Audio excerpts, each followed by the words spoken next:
O te whaatalo whātu lau whaafunga agile nei tai au malolo fo lau si mai al whaafunga o Talafoala Radio Samoa. E leo lava fesoa soani tautuk pe tauala mai le civil defense payments leo lo tutongi nātu I tangata au kilani a fia o no ololonga. O le manatu leo le so upol pātia le Green, Ricardo Menendez March, ma uwhai mai e te tau ona whaalua I na le mawalunga whaatapula. O pe meni nei o lo tauala mai le working income, ma o lo fesoa soani I mea ai. Fale le tu maulo no nofo ai tangata a fia. O lava lava a to ai matotongi o tangata whainga luenga na a fia o no ololonga I au kilani. O pe meni nei ese au fa inga ma o le tangata to atasi ma whaiona mawale o atu I le whaase lau tā lai totongi ai mea ai. Lava lava, ma isi mea o mo o mia mo le ainga. Mo le ulu ngā li ipo le matua e to atasi, ma e to atasi le to alua ta maiti. E iwa se lau tā la, ma mātua po le matua e to atasi ai to atolu whānaua ngā ilunga. E anga va aile o atu I le tasi le afe se lau tā la. O pe meni sa to ilo ilo le tausanga tā aluai. Ai Maya Menendez March o lo o mala malamo lau fa inga lava lea sa tutongi mo mea ai malava lava tā alu mai yuni o le lua afe sfulutolu. E le o lava I le va Aya Menendez March ma ufai mai ai. Po ta tawana fa aluaina le au fa I ma faiona anga va ai tangata ai mai se lava I a inga to atele. Ai o lo o mawala lalo tupe maua. E le talitonu le sui le Green o se si itanga a fai ai tupu. O le a fia I le paketi o na ele o ni pei meni e wha wau ma o lea ina o le wha atasi o na maua. Tele whale talavai la iti wa tāpuni puni o na wale ma whai o na tau wā ma isi whale talavai o lo o fofua mai ha lātou au nanga. O whale talavai la iti nei tua po o whale talavai community wa tāpuni ele fitu se fulu I totono o le whātau sanga tāluai. Ma o le tolo se fulu o le au whainga na tāpuni a whai toto ai totono o le tausanga whaato a umatu. Ua tua I ai al whaalago tuputonga o lo o langolamoina whale talavai le community le pharmacy kiord, whale talavai o lo o foina mai le supermarket le countdown, whaapele chemist warehouse. Le o lo o tele ina mawai talavai le tau tutongia.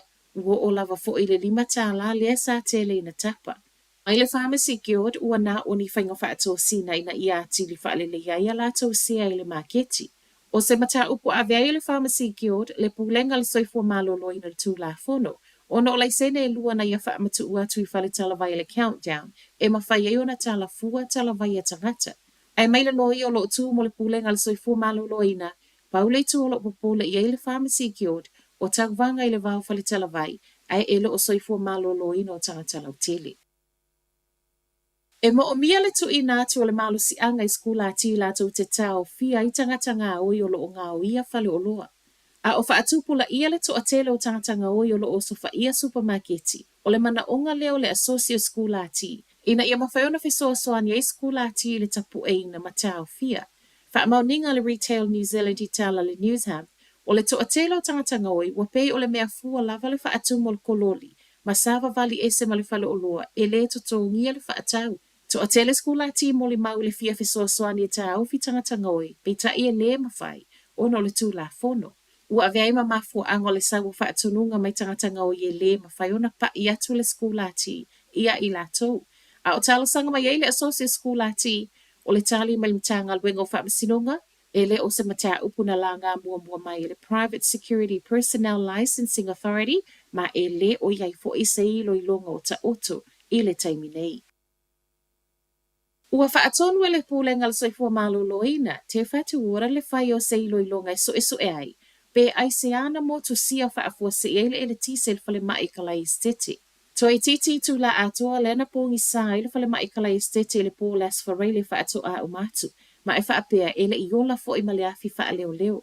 O le mea whaaftaia ina saunga le mu umale fase lau fitus fulu walu ngase. E au fia I male iwa sfulu male ono I la tau sai le Emergency Department.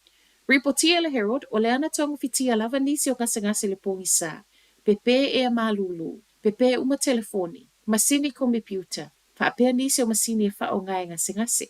E yeile ngase to atase wha ato a uma lavalo na ta o tonga, a e moto si aloa male eletise, ma ile taimi lea, ua wha asauni atu leisi ngase, pe ta e o ia lea na to e tolo po. O le ilo ilonga o wha ato nuina le pulenga, o le fesilingi ai pe aiseana le o komeki ai o na ola le afi wha leo. Matala muli, wa umana faule awala lau papa le tu mau e sui ele awala lau papa I Mill Flat Road I Riverhead I Aukilani, le ana ave uma e longa. O timonga mamafa malolonga na ye au kilani le aso lua fitu o Januari. Na tafi ese umai male awala lau papa. Ma o lena mo motu ese atuai male tusa male lua se lau tangata au mau. Ile isi tu. O le tala fia e na o le ono aso na toe whau ile isi awala lau papa Bailey Bridge. A o leo watatala e ui e na o se awala le tu mau. Ua whaaftai ai tangata o Millflat Road pule ngai tolu na tutu whaatasi. Ia vave o na maua se tali mo fewa inga tangata a fia.